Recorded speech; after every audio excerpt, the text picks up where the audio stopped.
We live in the era of conspiracy theories, once thought to only belong to crazy cab drivers. I don't know what I know, but I know and it's big. The new conspiracy theorist is considered an open thinker, and someone that just doesn't believe what's on the surface. And while this still baffles us sheep who rely on science and basic knowledge, there is a reason these theories do persist in history, and why some of them become ridiculously popular despite how stupid they sound, and even how little proof there is. For the most part, generally a good conspiracy theory is born out of some nugget of truth, or just plainly targets our innermost fears.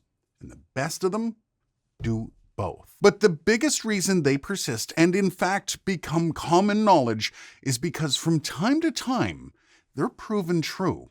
So then, let's take a look at those that have actually been real. And let's start with the most obvious, the MKUltra program that was undertaken by the CIA and impacted thousands of Americans and Canadians as well over the course of 20 plus years. According to author Stephen Kinzer, the project was a continuation of work that had begun during World War II by the Japanese as well as the Germans. The original testing was done to try and subdue and control human minds, and that was something the CIA was keenly interested in doing for several different reasons.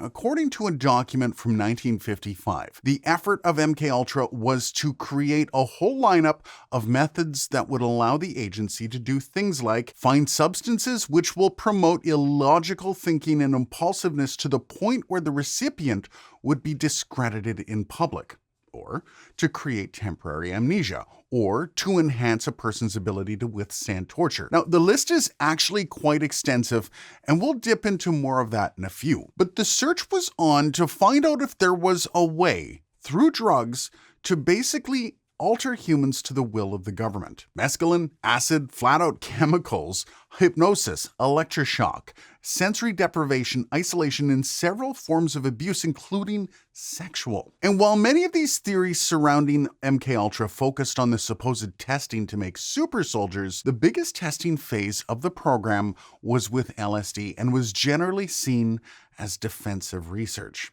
I mean, sure, the idea of a fully programmed human that could continue through pain and suffering while not batting an eyelash, perhaps even with superpower strength, was awesome. But the idea of enhanced interrogation was much more appealing to the pseudo-peaceful era that it was in. Now, the Cold War was raging on, and the CIA was convinced there were Russian spies everywhere. And the idea of using these drugs to flip operatives and make them defect against their will was just perfect. And that's exactly the direction they went. Now, according to documents unsealed in 1976, the CIA was looking at purchasing up to 100 million doses of the drug just to stop other countries from doing the same. And once the program was in full swing, it wasn't exactly something you signed up for.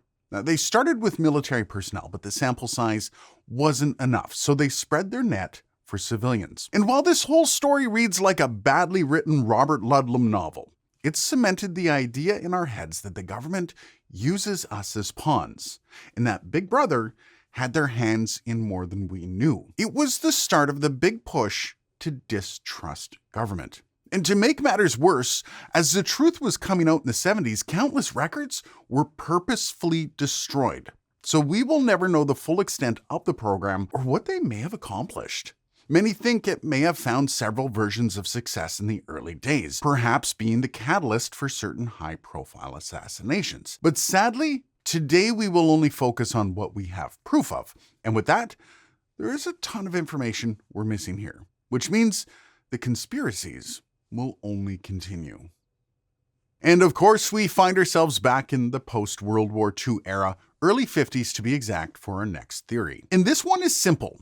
The theory was that the government was stealing bodies to study the effects of nuclear fallout. And at the time, everyone was very focused on that big flash in the sky, and they were detonating bombs as much as possible, just to, see how much horror they could inflict. But there was one issue. They really couldn't ethically test fallout on humans. I mean, could they? Or could they? I mean, if you're going to be dropping these bombs on and around your citizens, you got to find out what kind of damage you're doing. So Project Sunshine became a thing. And well, the theories, they weren't really that far off. Now, the initial research needed to know the measurement of the dispersion of radioactive isotope SR90, widely considered the most dangerous threats from nuclear fallout. So, they went looking for flesh. Literally. But they needed young person flesh, which just makes this all the more gruesome. You see, in young people, their bones and flesh were more likely to accumulate SR90, therefore were more susceptible to radiation damage. And so, in 1955, the Atomic Energy Commissioner Willard Libby launched the project to go out and source body parts from young people. Something that was initially kept very quiet because, it's kind of creepy. The silence didn't last long though, only being secret until 1956. That said, most of the samples came from abroad, Australia and Europe being the biggest targets. Now, the whistleblower?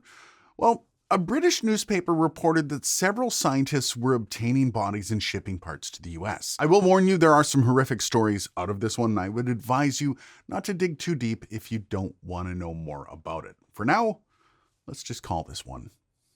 And for the next, perhaps not as dark, this theory states that the US government was poisoning alcohol during Prohibition to deter people from consuming it. And while this one ends up being true on paper, there's a bit more behind this than a lot of people believe.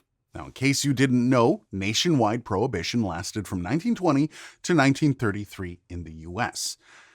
And it was a largely failure of a law, and it ended after the stock crash of 1929 because, well, some people just needed a drink at that point. Also, it had literally fueled the establishment of organized crime to a massive level. And because of that, throughout those 13 years, it was nigh on impossible to keep the sauce out of everyone's hands. And because it was an illegal activity, there were deaths involved, but some people started noticing a few more deaths than was normal.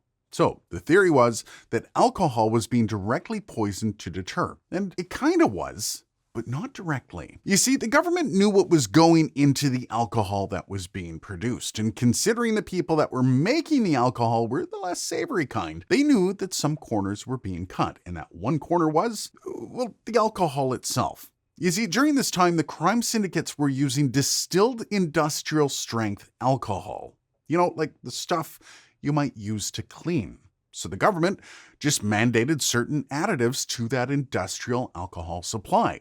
And of course, those additives were toxic. Quinine, methyl alcohol, and other toxic chemicals were added, which just turned the alcohol to deadly hooch that apparently smelled absolutely horrible. In one of the more publicized tragedies, New Year's Day in 1927 saw 41 people die at New York's Bellevue Hospital alone, all due to alcohol-related poisoning. All in all, a conservative estimate of people that died in this manner sits at a staggering 10,000 people across the country. There are more liberal estimates that peg it closer to 50,000, not to mention the countless others that survived and didn't exactly have stellar health. Now, what makes this a million times worse is that it wasn't actually illegal to drink the alcohol, just to sell it or transport it. So basically, the government killed off thousands of citizens who did absolutely nothing illegal just to battle organized crime. That's classy.